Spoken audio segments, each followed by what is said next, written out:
welcome to today's webinar hosted by Rails to Trails Conservancy's Trail Expert Network. My name is Yvonne Mwangi, and I'm the Trail Resources and Planning Manager here at Rails to Trails, and I'll be your moderator for today's webinar on the topic of accessibility on rail trails and other shared use paths. This webinar is provided as a service of the Trail Expert Network. The network is a learning and information exchange platform that is provided by Rails to Trails for trail professionals and trail advocates. In addition to the webinar, we also provide all of the services you can see on your screen, an exclusive newsletter and peer-to-peer learning on our 10 Facebook group. You can sign up for the Trail Expert Network at the link on your screen. And with that, I'd like to introduce our panelists. So Juliet Shoultz joined the Access Board's Office of Technical and Information Services in 2017 as a transportation systems engineer. She has 15 years of experience in transportation planning and engineering for state government. Juliet is a lead expert for the Public Rights of Way Accessibility Guidelines, and today she'll give us an overview of these guidelines as they pertain to shared use paths. Christopher Douwes is a community planner at the Federal Highway Administration here in Washington, D.C.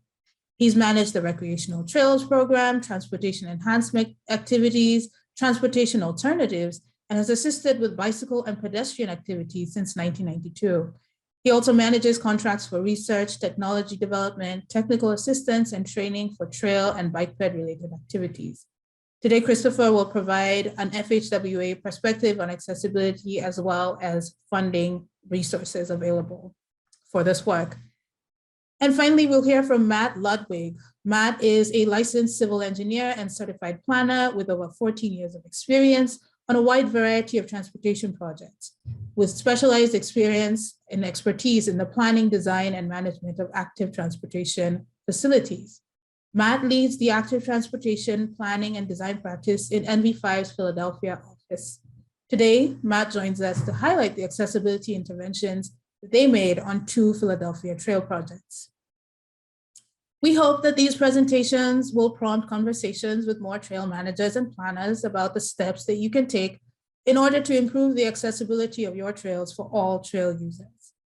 A reminder to drop your questions and comments in the Q&A for the discussion at the end. And with that, I will hand it over to Juliet. So Juliet, welcome and take it away.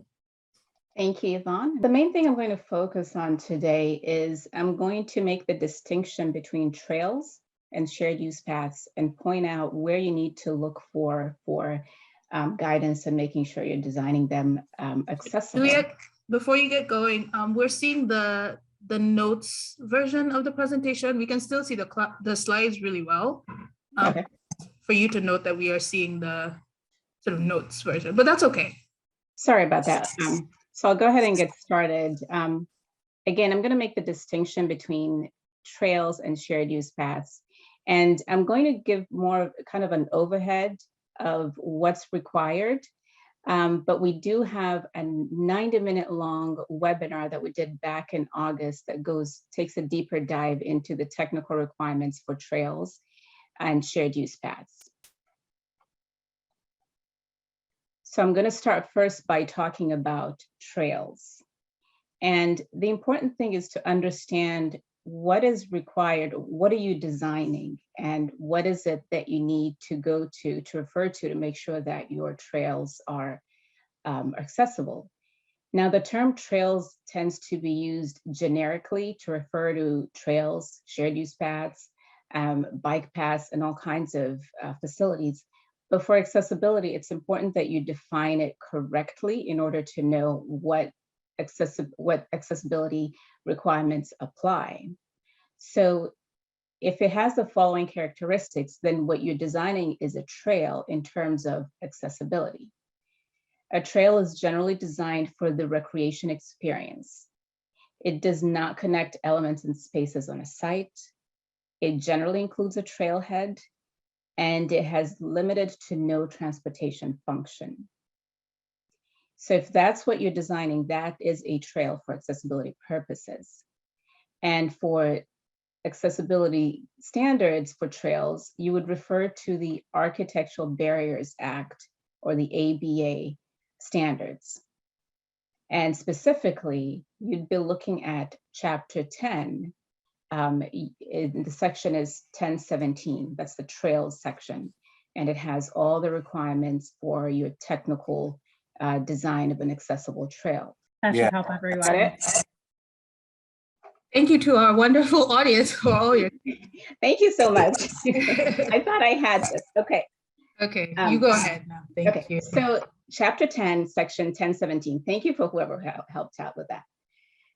So let's take a dive into what the requirements are. So one thing to keep in mind is I mentioned for trails, you'd be looking at the ABA, the Architectural Barriers Act standards.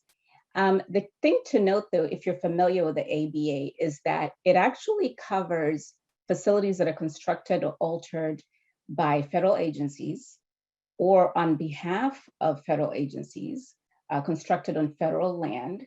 So the ABA doesn't actually cover facilities subject to the ADA. So if you're designing a trail and you're a Title II entity or a Title III, the ABA standards technically don't apply to you. But the thing to keep in mind is whether you're a Title II entity or a Title III entity, you do have obligations under the ADA to make sure your facilities and services are accessible to and usable by people with disabilities.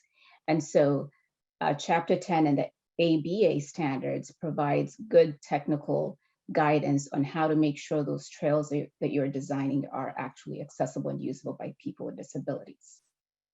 So now I'm going to get a little bit into the technical requirements. Again, for a deep dive, I'll refer to the webinar that we did a few months ago. And I'll try to make the distinction as I go through each requirement to tell you the difference between what's required on a trail versus what's required on a shared use path. So for the trail, the ABA requires that it be a minimum of 36 inches wide. If you go with that minimum width, or if you're designing a trail that's less than 60 inches wide, you're required to have a passing space every 1,000 feet, and that passing space needs to be 5 by 5.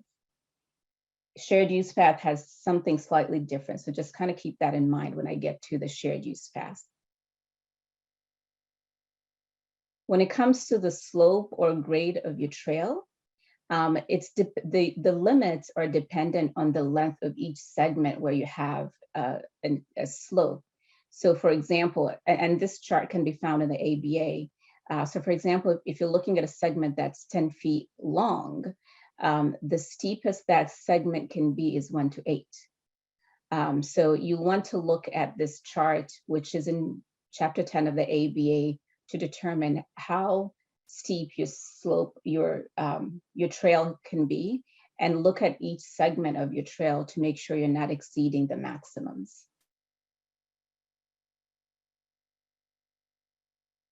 Some other technical requirements to consider for trails: there are maximums for the cross slope.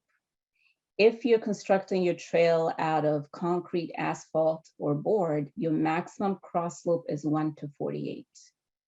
All other materials, your maximum cross slope is 1 to 20.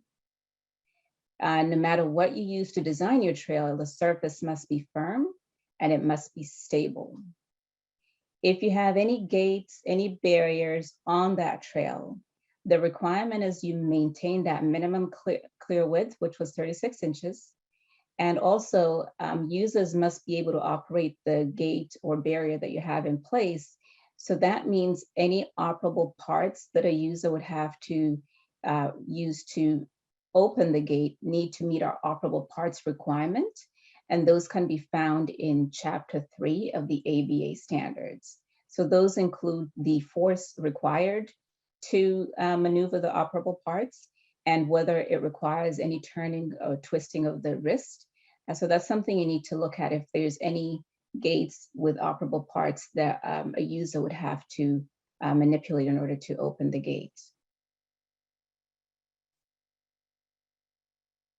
Now we'll look at tread obstacles. So on a lot of trails, you're going to have different types of obstacles if you're not constructing them out of concrete, asphalt, or board. And what you want to look at is there are maximum heights for those obstacles measured vertically to the highest point.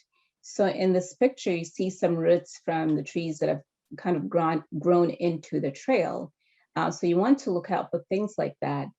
If your trail surface is constructed of concrete, asphalt, or board, the maximum those vertical obstacles can be is 1/2 inch. All other materials, your maximum is 2 inches. Now, if you have any openings, let's say you have utility lids on your trail, maybe it's a concrete trail. If you have any openings in those utility lids, the maximum opening is 1/2 inch. And that's with any type of opening that you might have in your trail, along your trail. So with that, you want to make sure that you have a robust maintenance program to make sure your surface stays firm and stable. Your vertical obstacles do not exceed 2 inches. Your openings do not expand beyond 1/2 inch. So in addition to the new construction, everything is compliant. You want to make sure you have a robust maintenance program in place so that your trail continues to be accessible and usable by people with disabilities. Protruding object requirements are the same as you would have on a shared use path. These apply to any constructed elements along the trails. So any signage that you might have along the trails or any post-mounted objects. And they apply not only on the trail itself, but also at your resting intervals, at your trailheads, at your passing spaces. And specifically for the technical requirements for protruding objects, they're similar on shared use paths. You'd refer to Chapter 3 of the ADA and ABA standards, whichever one you're using. They're all similar across the board. So for protruding object limits, whether you're designing a trail or shared use paths, the requirements are the same. Signage on trails, there is some information that must be on those signs. So the required information is the length of the trail or trail segment, the surface type of that trail, the tread width. You want to indicate the typical tread width as well as the minimum, the running and cross slope of that trail. You want to make sure you indicate what the typical running slope and cross slope is along the trail and the maximum running slope and cross slope along the trail. That way, when someone is starting out, they are well informed of the type of trail that they're going to be traversing, and they can make a decision at the starting point on if they're going to venture out on this trail.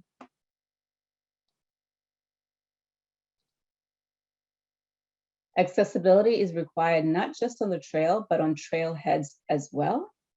And so the trailheads are those outdoor spaces that are developed to serve as access points to a trail. I'm not going to go deep into the requirements again on the trailhead specifications, but just in general, the trailhead is not the junction of 2 or more trails where no access point is provided. It's really where you're accessing the trail, the access points.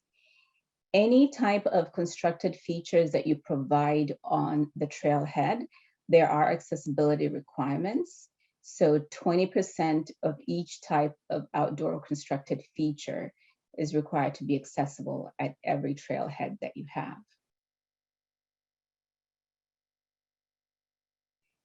When you're constructing trails, there is going to be a lot of times where you cannot make the trail fully compliant. And so the ABA allows for some exceptions. There are conditional exceptions. You might have issues, for example, in the top image where compliance is not practicable because of the terrain. You might need a conditional exception if compliance cannot be accomplished with the prevailing construction practices. You might have conditional exceptions if the compliance with the ABA would fundamentally alter the function or the purpose of the facility, or it alter the setting, because these, again, they're not in your trails are generally not in your urban areas. They're in areas where there's protected species, endangered species. There's environmental issues to be concerned about. There might be historic preservation spots that you need to be aware of. So all these elements allow for conditional exceptions. Now, the thing to keep in mind with conditional exceptions is they apply on a provision by provision basis.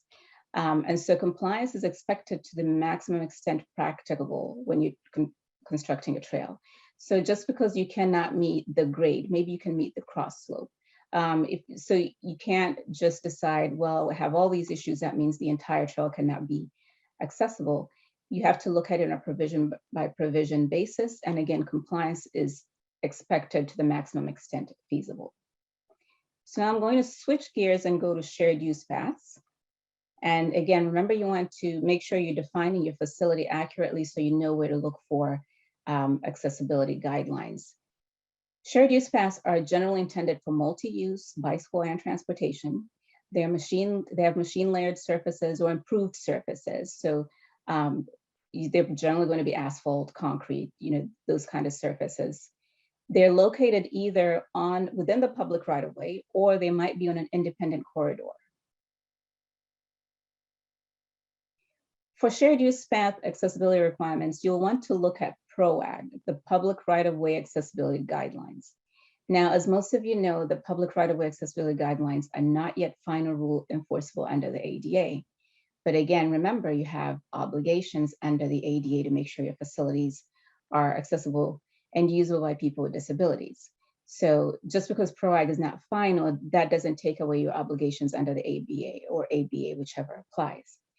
The board does aim to complete the rule by fall of this year. Once they're adopted and implemented as enforceable standards, they will apply to the construction and alteration of facilities covered by the ADA, the ABA, and the Rehabilitation Act. Now, when we talk about width, we talked about width for trails, which was 36 inches minimum. PROAG does not specify a width for your shared use path. You decide how wide your shared use path is. What PROAG requires is the entire width must meet accessibility requirements. You also need to provide a passing space every 200 feet if your shared use path is 5 feet or less.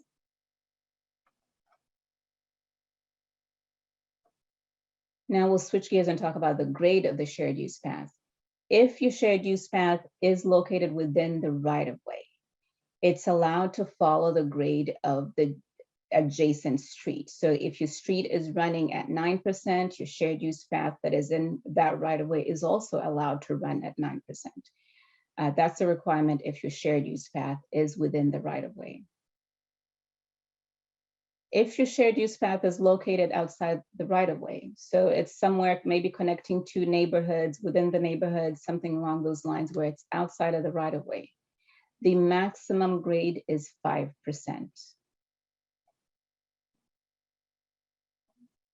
Cross slope on shared use path is 2% maximum.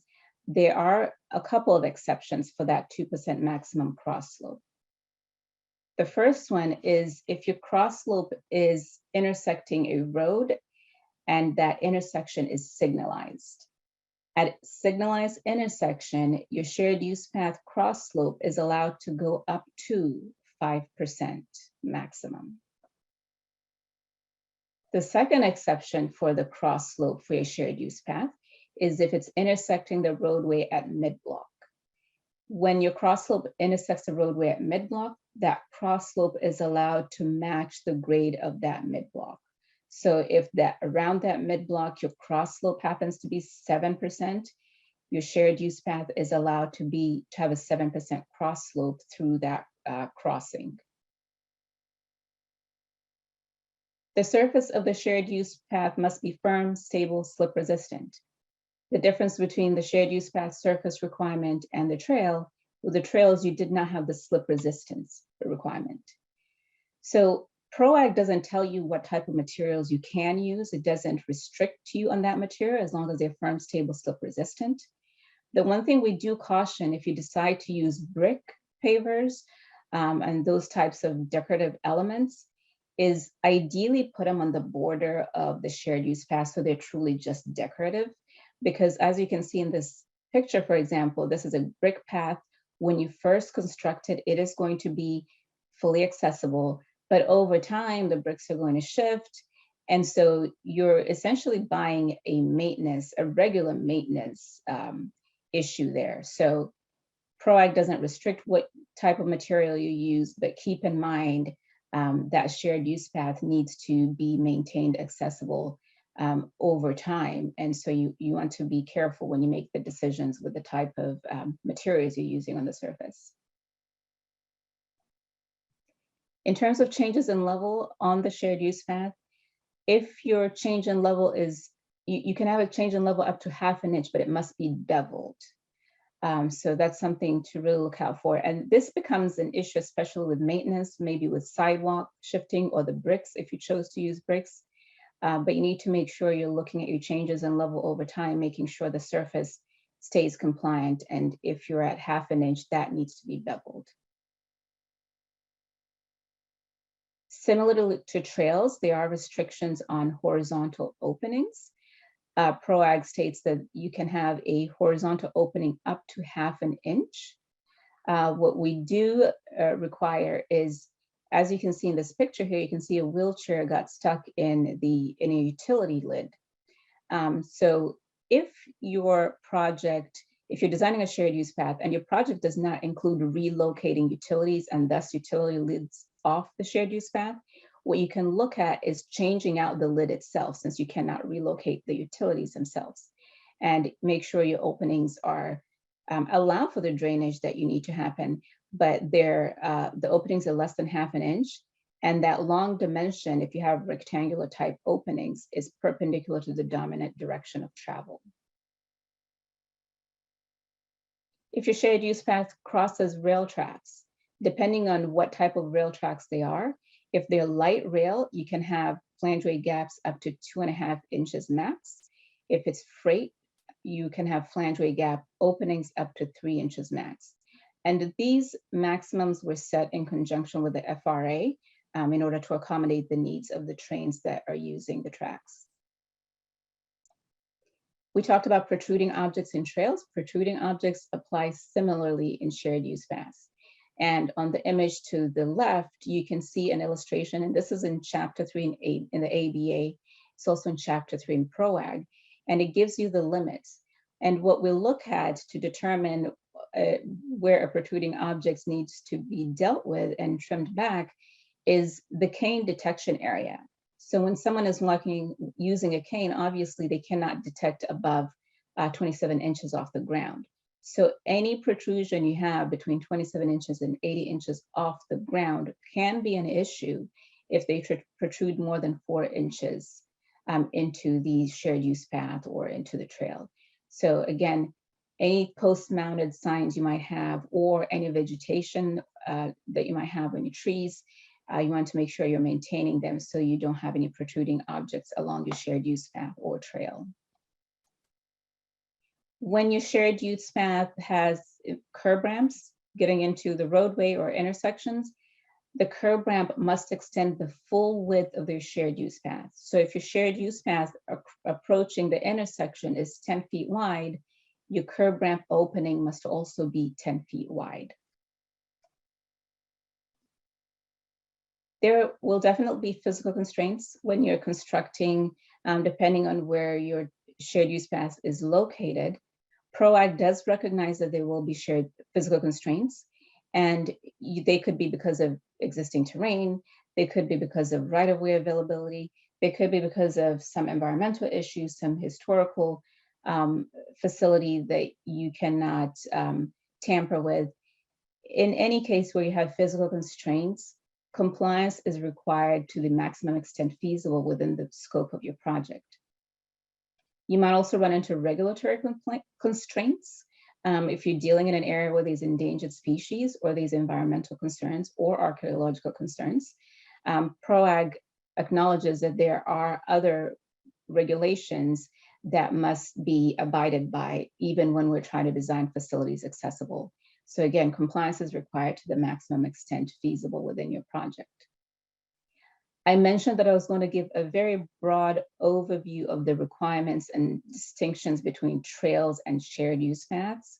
We do have a full-length 90-minute webinar with Q&A if you want to take a deeper dive into the requirements, the accessibility requirements for either trails or shared use paths. And I've included a link on this slide, which I'm sure Yvonne will get out to all of you guys.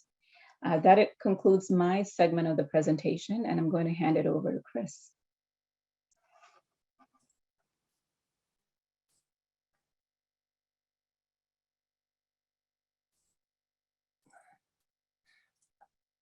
All right, good afternoon, everybody. Thank you for joining today's webinar. I hope you can all see my screen. You can, it looks good. Okay, thank you. So thank you for joining today's session. I'm Christopher Douwes, with a community planner with the Federal Highway Administration. I'm going to talk about the Federal Highway Administration's, how we look at accessibility guidelines and recommendations for shared use paths and other trails that using federal aid highway program funds. And my expertise is with the transportation alternatives set aside in the Recreational Trails program. This presentation focuses on accessibility and on current funding sources. I'm not going to be discussing program changes with the new bipartisan infrastructure law. Also, these slides I'm showing have far more information than I will be presenting, but these slides will be available after the presentation. So every administration has its priorities, but of course, we at the Department of Transportation, our primary concern is safety. We also have focus on climate resilience and on equity issues, and we're trying to improve walking and bicycling access, including enhancing access to outdoor recreation. We're talking a lot about complete streets. I am trying to convince everybody we really should be talking about complete networks, which includes on-road and off-road facilities. But all of this includes access for all people. So Juliet gave us some explanation on the accessibility guidelines, and we can give a very short summary on this. So for buildings and sites, for example, at trailheads, trailside facilities, even if the trail has exceptions, let's say if you have a snowmobile trail or an equestrian trail or a motorbike trail, when you get to the facility, it needs to be accessible. So you use the facilities for buildings and sites. You use the standards for buildings and sites. We just saw the presentation on public rights of way. If it's a street right of way or shared use path, you'll be using the public rights of way accessibility guidelines. We already talked about the outdoor developed areas guidelines. And then one of the things that I'm going to point out, the outdoor developed areas guidelines Juliet talked about, they are under the Architectural Barriers Act. And Juliet noted that there's a 20% threshold for what percentage of facilities need to be accessible. My understanding is that U.S. Forest Service on U.S. Forest Service land actually tries to scope 100%. Just make sure that everything is accessible. Then you don't have to worry about selecting what's accessible and what isn't. So I'm now going to go into some funding issues that we are dealing with. One is the transportation alternatives set aside. So we actually do have a new fact sheet available on transportation alternatives set aside, how it is changing under the bipartisan infrastructure law. I'm not going to talk about that today. I'm going to talk about what's currently eligible. States have funded 40,000 projects for $14.6 billion since 1992. That includes the old transportation enhancement funds. Funding is set aside for Recreational Trails program. The transportation alternative set aside is the single largest funding source for pedestrian facilities, which includes rail trails, shared use paths. The states and the large metropolitan planning organizations representing large urbanized areas, they solicit and select projects for funding through a competitive project selection process. And also, if a project is eligible under transportation alternatives, it's also eligible under the much larger surface transportation block grant program, which is $14 billion per year available for all kinds of transportation projects. So what kind of, this next slide shows what kind of projects are eligible. And again, you'll access this slide later after my presentation.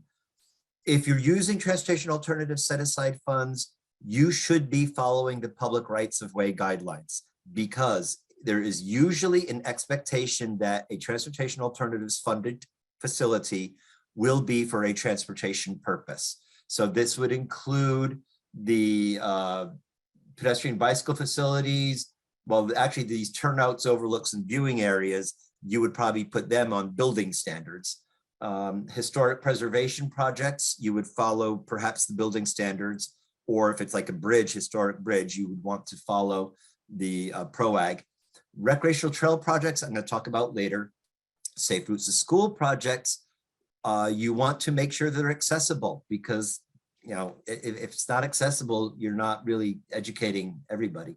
So the Federal Highway Administration generates an annual report on the status of transportation alternatives reports. I'm going to put this in the chat for y'all to look at, so you can see where these reports are. I'm not going to go into detail about it now, because we really want to hear from Matt, because he has a better presentation than mine. Next, I'm going to talk about Recreational Trails Program.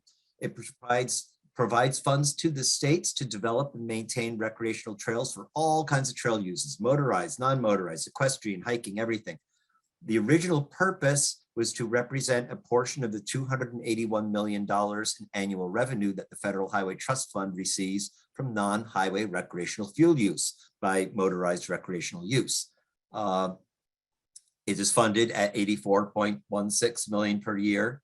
So not all the funding is actually made available, but most states administer the Recreational Trails Program through a state resource or grant management agency rather than the Department of Transportation. There are a few states in the District of Columbia where it's through the Department of Transportation, but usually it is through a state resource agency. What's important to know here is that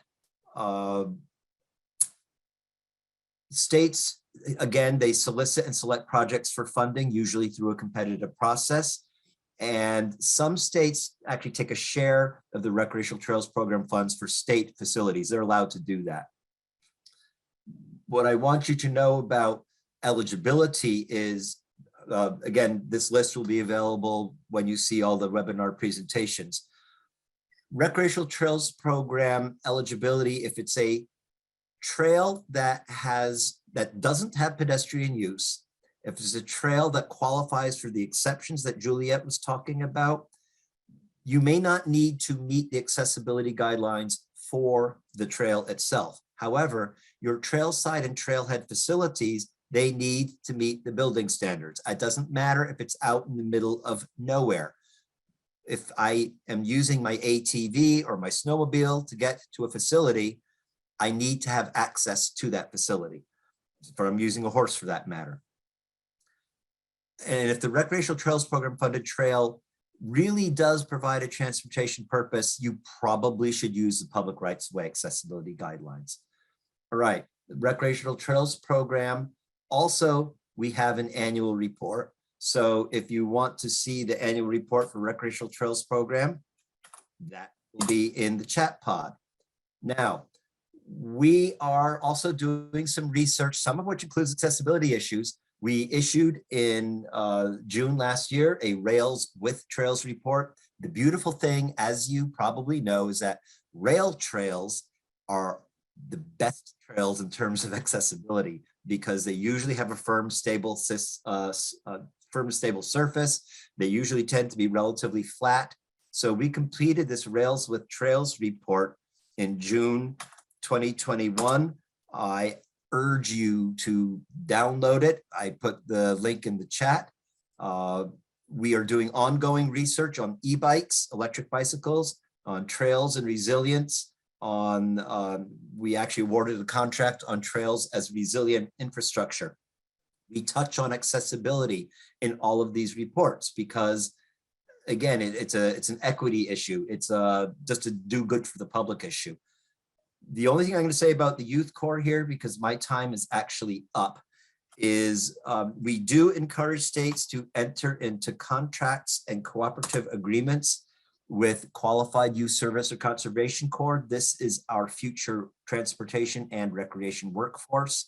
And these are people who you want to get well trained on how to develop accessible facilities. So with that, I believe I'm going to put one more set of things in the chat for if you want to know more about the bipartisan infrastructure law. It's on the Federal Highway Administration website, and also the contacts for Transportation Alternatives Funds and for Recreational Trails Program funds. And later, when we open up for questions, the most likely answer you're going to get from me is, it depends.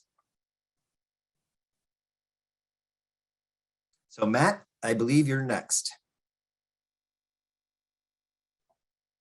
Yes, thanks, Christopher. So I'm going to go into a couple of examples that we've worked with in the city of Philadelphia, and I'm going to start out with the Martin Luther King Jr. Trail.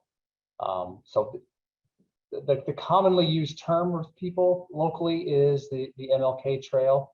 It is a shared use path, just to be clear with what Juliet was talking about earlier. So the Mlk Trail is a 4-mile long shared use path. It was originally built over 40 years ago and is one of the first recreational shared use paths in the city of Philadelphia. It's a part of Fairmount Park, which is a 14 square mile park that straddles the Schuylkill River north of Center City, Philadelphia. It also serves as a major commuting route for residents in the northwest part of the city and nearby suburbs. The original trail, as you can see here, like I said, it's several decades old. The pavement has been patched up through the years. The trees that are next to the path we're starting to uproot the asphalt. So some serious accessibility challenges here. Several people, especially that may be commuting at night and not aware where the routes are, there were reports of people crashing bicycles along the path. So it was a much needed state of repair and accessibility issues throughout the rest of the corridor. There were curb cuts, but there were not up-to-date ADA ramps. They were not compliant with PROWAG or AASHTO regulations. And some places simply didn't even have a concrete or asphalt surface, just an asphalt, or excuse me, a curb cut. But despite that, the path was it's a beautiful path. Hundreds of mature trees along the trail, views of the Schuylkill River, and historical monuments.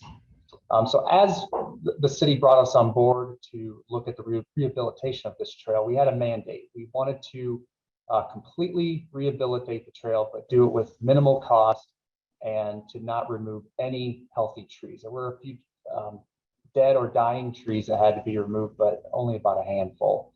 Otherwise, any healthy tree had to remain in place. So I promise this will be the one engineering sheet that I'll show. Everything else will be pictures. But what we did is that we examined the entire trail and looked at where we could do just a simple mill and overlay, and as a way to try to save costs for the project. So roughly half of that 4 miles was a mill and overlay of asphalt, or just simply an overlay of asphalt that didn't require any milling. But about the other half of the trail, depending on where you're at, required a complete rehabilitation. So we had to examine if we could move the trail in some locations to get away from trees or other obstructions that were causing issues, or if we wanted to be able to raise the profile grade here. So you can see on this sheet, we have a part of it that we just did a mill and overlay in place. The grades were ADA accessible, the pavement was in great shape, but then other parts where we may have had issues with tree roots, we would move the trail, and then we would also try to raise the profile grade. Again, it just depended on where we were at and on the overall topography. We didn't want to cause any drainage issues. So this view right here is an example of where that trail was located as it was built in order to avoid any issues with trees. I still respect the fact that there were light poles out there for pedestrian lighting at night in order to maintain that and not have to move any poles. This was another location where we completely relocated the trail. In its former life, it went straight towards that kind of V-shaped tree that you see in the background, but we've moved the path to the other side of the tree line there in order to avoid any issues with trees. We also widened out the trail. In some places, it was only an 8-foot wide path. We did a uniform width of 10 feet for the entire 4 miles, and as a way to just keep it uniform because of the mix of uses out on the path. We did an upgrade of the ramps. You saw that curb cut that I showed earlier. And as Juliet was mentioning earlier, if you have a path of a certain width, the detectable warning surface at that ADA ramp needs to match that width. So that was the case for this path here. We didn't have to do any modifications with the traffic signals. They remained in place. And this is just a quick snippet from the current AASHTO bike guide that describes that the ramp should be the full width of the path. We did have to work with the Philadelphia Streets Department with this project. They were right after the path was built. The Streets Department did an upgrade of the street as well. So we coordinated the ramp locations, crosswalk locations. The Streets Department did the in-street work, and the Parks Department, who we were working for under this contract, did the trail work and the ADA ramp upgrades.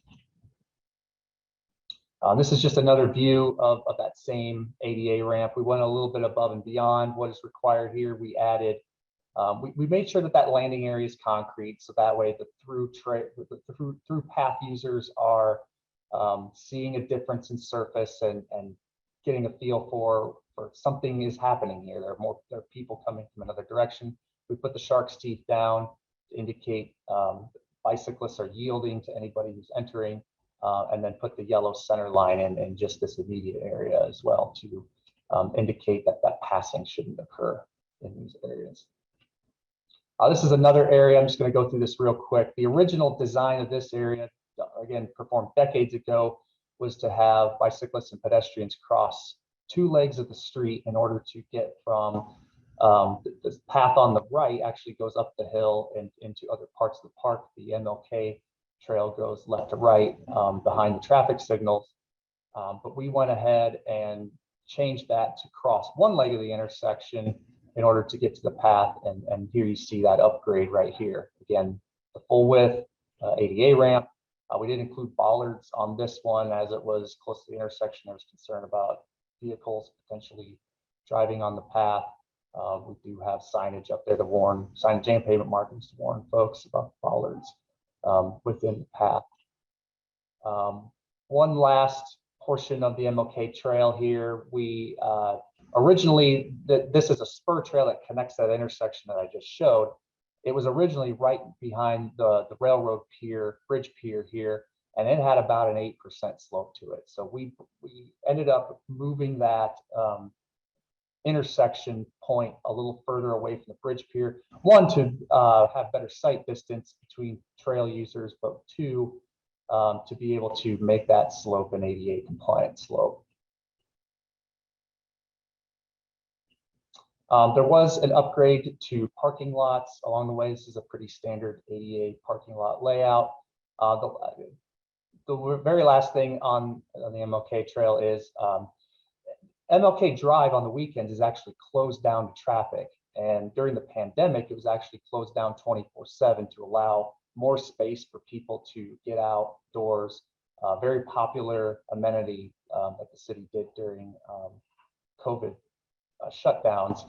But the Parks Department has these gates, and originally there was just these simple curb cuts to get from the path onto the roadway. And even when the roadway was open to traffic, these curb cuts existed. So there was nothing to stop a vision impaired pedestrian from wandering out into the roadway. There wasn't a clue that they were about to walk right into the roadway. So when we went through the design process, we moved those ramps within the gate barriers. So when the gates are closed to vehicular traffic and people are allowed to be on the roadway, pedestrians and bicycles are allowed to be on the roadway, those gates are open and folks are able to use the ramp. And we added a strip of directional indicator bars to send the clue to folks that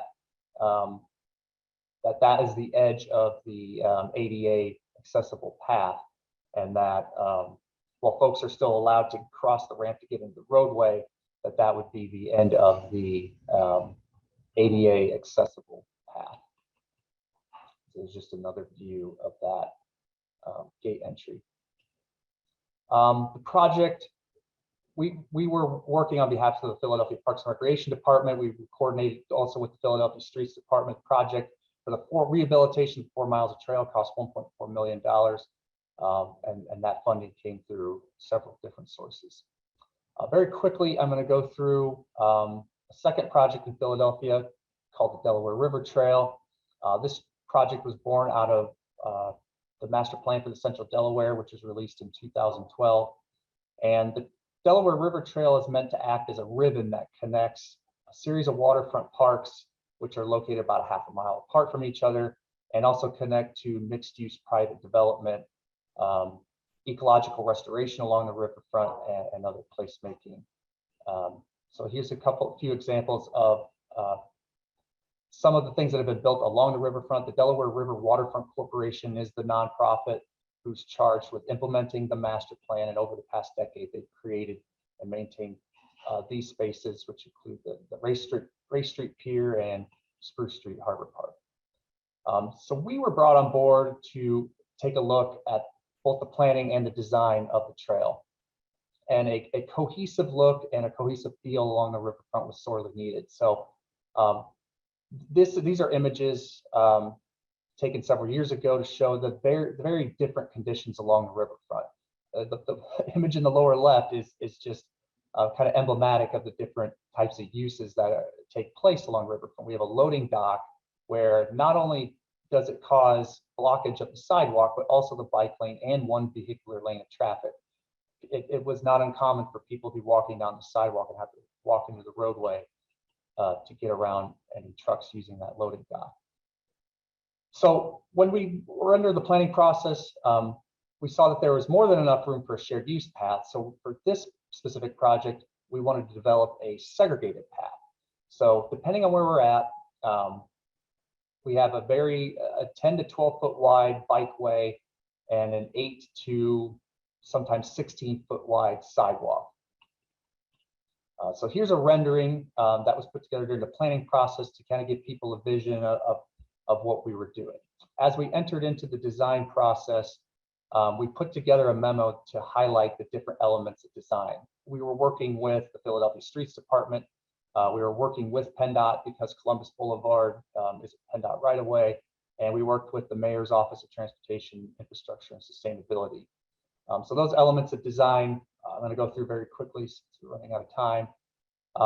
Wherever we could, we wanted to maintain a separation between the bikeway and the sidewalk. So a planted landscape buffer, as you see in this picture, roughly half of the trail has that, but in some locations, we just had geometrical constraints and we had to put the sidewalk immediately adjacent to the bikeway.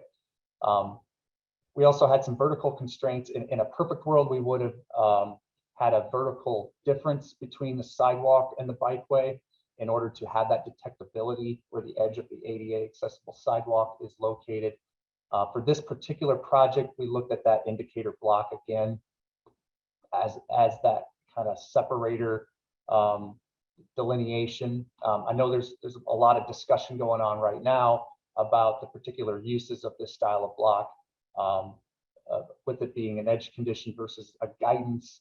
But given the specific constraints of this project, given some precedents that have been used elsewhere, it's ultimately what we decided to use for this project. If you are looking at doing a project and having a similar kind of constraint, I'd highly recommend reaching out to your local advocacy, your ADA advocacy community, and doing some research to see what kind of other uses are out there. At the time when we were putting this together about 4 or 5 years ago, things have really changed a lot over the past few years. At the intersections, we again use the shark's teeth, use the solid yellow center line to highlight where those pedestrian crossings are. We use a particular kind of paver to highlight the pedestrian crossings. Since this image is, we're actually just about to complete construction, not all the pavement markings have been put down yet, but here's a rendering that shows what a typical intersection. We're using a raised crosswalk, using the green pavement markings for bikeway crossings, and the shark's teeth indicate the yielding locations. Just real quick, this is one of the public spaces. The pre-existing condition had an 8% cross slope in this area. So by the time we built the trail in this area, it was really going to bring that grade down in order to tie into that curb grade. So we had to undertake a pretty significant design here to be able to tie into that Spruce Street Harbor Park location. So we ended up with kind of shifting the pedestrian walkway a little bit closer to the street in order to get this ADA accessible ramp put into place. Again, this is an in construction picture. The handrails haven't quite been installed in this image yet, but those have just gone in the last couple of weeks, actually. So Yvonne, I am complete. I think we can go on to the Q&A. All right. Thank you so much to all of our presenters. And I can see we have a lot of questions coming in. So thank you for your questions. I know we don't really have that much time. We might go over a little bit, but if you have to drop off, that's okay, because this webinar will still be recorded. So don't worry about anything. For Juliet, one of the questions we're getting is about where folks can get technical assistance for accessibility.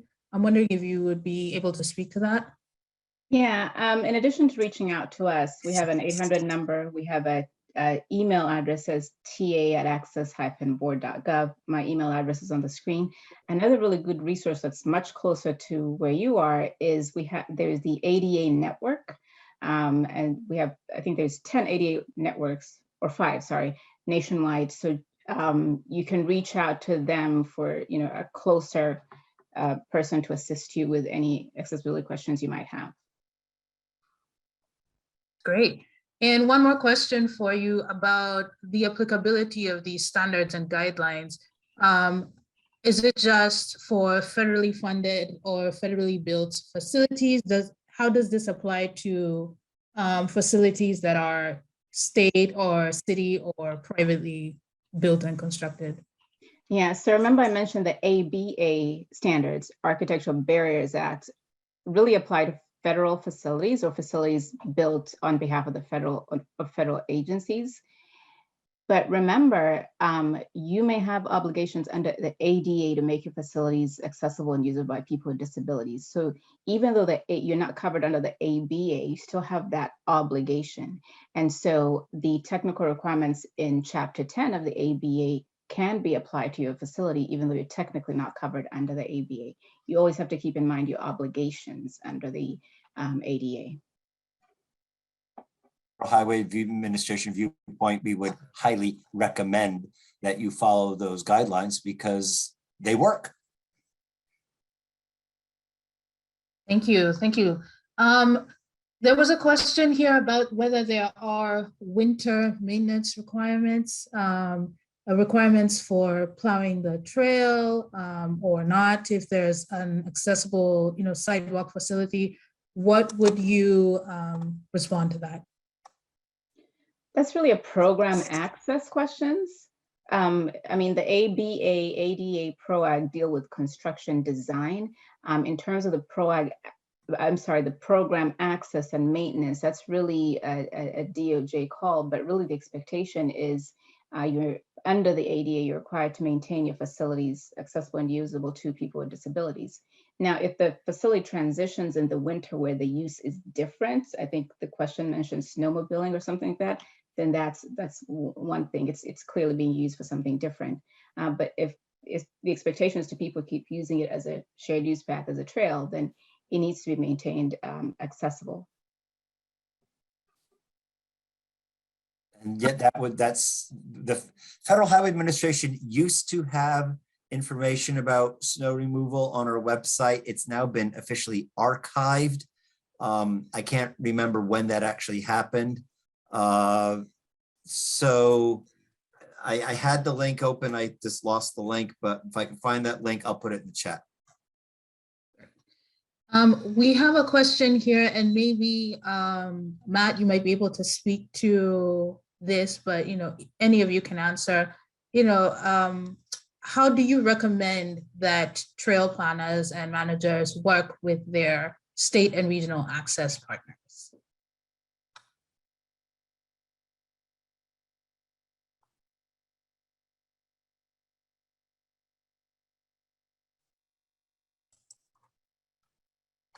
Sorry, Yvonne, could you repeat that question? Yeah, so the question is, how do you recommend that trail planners and managers work with their state and regional access partners? There was a question too about examples of a local advocacy community. Yeah, just wondering if you have any thoughts on that. Yeah, I definitely do your outreach very early on and maintain a constant stream of communication. That I showed the slide of that memo that we had put together that kind of got into the design guidelines, and we had done that. We had performed that at about the 30–50% design after we had done kind of the major geometric layout of how this is going to fit between roadway and building line, getting into those nuances of specifically, the things that are going above and beyond PROWAG and AASHTO, and things that don't have defined, the paver we use between the bikeway and the sidewalk. There's no national standard for that, so we had to look at best practices elsewhere across the United States and Europe and document those, because we were working with our State Department of Transportation on the project, and they want to be able to see what's been used elsewhere, what's been tried and true, especially as it relates to federal highway. The other question about ADA advocacy. So the city of Philadelphia has the mayor's office for people with disabilities. So that would be, at least with the city of Philadelphia, that's the advocacy group who we would contact. It just depends on where folks are at. If there may be a state advocacy group for ADA and folks with disabilities. That's excellent. So we are actually beyond the time that we had allotted for this, but I just want to say again, thank you to all three of our presenters. We know that there's a lot more questions in here. We'll work with them to get those answered for you. So glad you guys could join us for this today. One thing I wanted to do was just mention that we are trying to build our own knowledge as Rails to Trails and trying to prioritize accessibility in the work that we do and in the information that we're giving. And so we are putting out a call to you guys. If you are aware of trail managers who are prioritizing accessibility, going beyond the minimum standards and guidelines that we've discussed today in their design, in the trail amenities that they offer, and also in offering inclusive events, we would really appreciate if you could share those examples with us so we can uplift them in our resources, in our webinars, for other people to be inspired by. So yes, thank you so much again. And I hope you guys have a lovely weekend.